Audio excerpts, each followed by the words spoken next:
কুড়িগ্রামের রৌমারীতে মোরগ পোলাওর প্যাকেটে আস্ত ব্যাঙ পাওয়ার ঘটনায় সংশ্লিষ্ট প্রতিষ্ঠানকে 20,000 টাকা জরিমানা করেছে উপজেলা প্রশাসন। সোমবার 1 জুন বিকেলে ভ্রাম্যমাণ আদালত চালিয়ে এ জরিমানা করা হয়।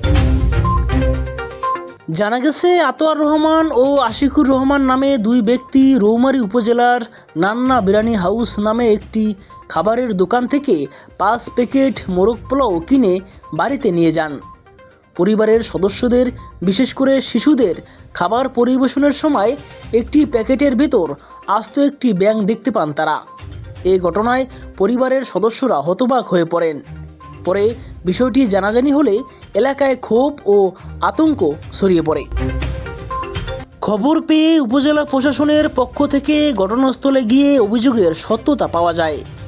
গণমাধ্যমকে ঘটনার সত্যতা নিশ্চিত করে রৌমারী উপজেলা নির্বাহী কর্মকর্তা ইউএনও আলাউদ্দিন জানান, খাবারের প্যাকেটে ব্যাঙ পাওয়ার অভিযোগের ভিত্তিতে অভিযান চালিয়ে ঘটনার প্রমাণ মিলেছে। জনস্বাস্থ্যের জন্য হুমকি স্বরূপ এমন অবহেলার কারণে সংশ্লিষ্ট প্রতিষ্ঠানকে 20,000 টাকা জরিমানা করা হয়েছে। পাশাপাশি ভবিষ্যতে এ ধরনের ঘটনার যাতে পুনরাবৃত্তি না ঘটে সেজন্য তাদের কঠোরভাবে সতর্ক করা হয়েছে।